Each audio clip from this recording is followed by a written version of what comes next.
الرحيم. قال رسول الله صلى الله تعالى عليه وسلم: حسين مني وأنا من الحسين. إن الله وملائكته يصلون على النبي يا أيها الذين آمنوا صلوا عليه وسلموا تسليما. اللهم صل على سيدنا مولانا محمد وآل محمد وبارك وسلم. اللہ پاک جل مجدہ و شانہ کا بے انتہا فضل و کرم و احسان ہے کہ اس نے ہمیں اور آپ کو اپنے علم ازلی میں مسلمان جانا اور آقا علیہ الصلوۃ والسلام کی امت بابرکت میں پیدا فرمایا، اور ساتھ ہی ساتھ محبان اہل بیت سے ہم کو وابستہ فرمایا اور دامن مولا حسین علیہ الصلوۃ والسلام نے جگہ عطا فرمائی۔ امام حسین علیہ السلام حضور پاک علیہ الصلوۃ والسلام کے لخت جگر، سیدہ کائنات کے جگر گوشہ، مولا کائنات باب العلم سیدنا علی المرتضی کرم اللہ وجہہ رضی اللہ تعالی عنہ کے جانشین ہیں۔ آپ آج کا یہ دن یوم شہادت، آپ علیہ الصلوۃ والسلام کی شہادت کا دن ہے۔ ہم بخوبی جانتے ہیں واقعہ کربلا، جس میں امام حسین علیہ الصلوۃ والسلام نے کتنی پریشانیاں، تکلیفیں، مصیبتیں اٹھائی، اور کوئی حق کی خاطر باطل سے کس طرح سے آپ نے ٹکرایا اور ہم کو پیغام دیا کہ ہمیشہ راہ حق پہ رہیں اور باطل کا ٹکراؤ کرتے رہیں، چاہے وہ کوئی بھی ہو۔ باطل کا باطل کہنا اور حق کا حق کہنا، یہ امام حسین علیہ الصلوۃ والسلام کی سنت مبارکہ ہے۔ امام حسین حضور پاک علیہ الصلوۃ والسلام کے لخت جگر ہیں۔ حضور نے جن کے بارے میں فرمایا کہ حسین منی وانا مثل حسین، یعنی میں حسین مجھ سے ہے اور میں حسین سے ہوں۔ اور آپ نے بارہا احادیث مبارکہ میں حضور پاک علیہ الصلوۃ والسلام نے امام حسین علیہ الصلوۃ والسلام کی محبت کو اپنی محبت قرار دیا ہے اور ان کے بغض کو اپنا بغض قرار دیا ہے۔ یعنی ہماری نجات کا ضامن ہی امام حسین علیہ الصلوۃ والسلام کی محبت ہے۔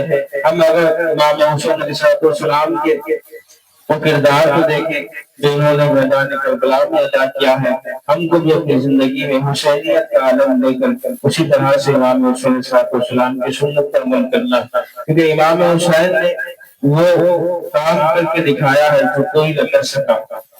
راہ حق میں خود تو شہید ہوئے ہی ہیں آل اور اولاد کے ساتھ، تقریباً باہر اپنی جو چارہ آپ کا خندہ تھا، بھائی بہن اپنی اولاد، یہ ساری آپ نے راہ حق میں قربان کر دی اور مولا کی رضا کے لیے قربان کر دی۔ بے شک آپ نے جو تکالیف برداشت کی ہے وہ آج کے دور میں تو کیا روز قیامت تک کوئی یہ تکالیف برداشت نہیں کر سکتا۔ آپ سے پہلے نہ کسی نے وہ مصیبتیں برداشت کی ہیں، نہ تکلیفیں برداشت کی ہیں، نہ آپ کے بعد کوئی یہ کر سکتا ہے، یہ صرف آپ کا ہی حق تھا۔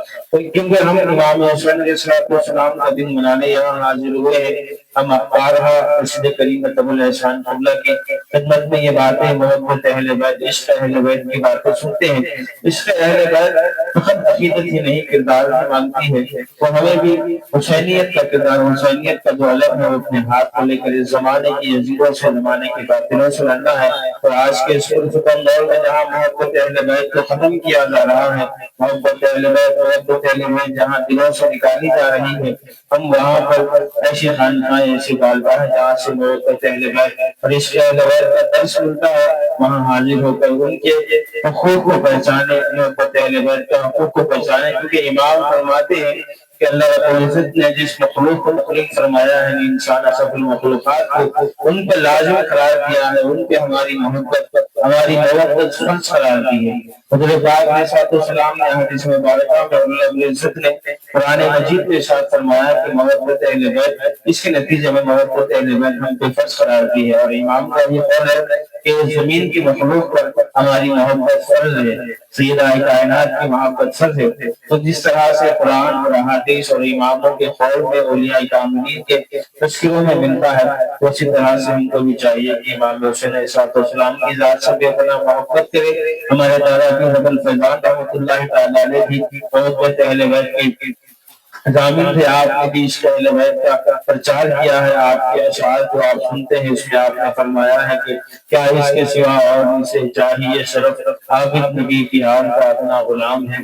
تو یہ بھی ان بزرگوں سے جن سے ہم وابستہ ہے، انہوں نے جو محبت اہل بیت کا درس ہم کو دیا ہے اس کو اپنے قلب میں بسائے، اپنے اطراف و کناف جو اپنے احباب رشتے دار اپنے گھر والے ہیں ان سب میں اس کا پرچار کرے اور ان کو بھی اس پر عمل کی ترغیب دے۔ اللہ پاک کی بارگاہ میں دعا ہے کہ اللہ رب العزت ہم کو امام حسین علیہ الصلوۃ والسلام سے بے پناہ محبت کرنے کی توفیق عطا فرمائے اور ان کے عشق میں جینا اور مرنے کی توفیق عطا فرمائے۔ وما علینا الا البلاغ۔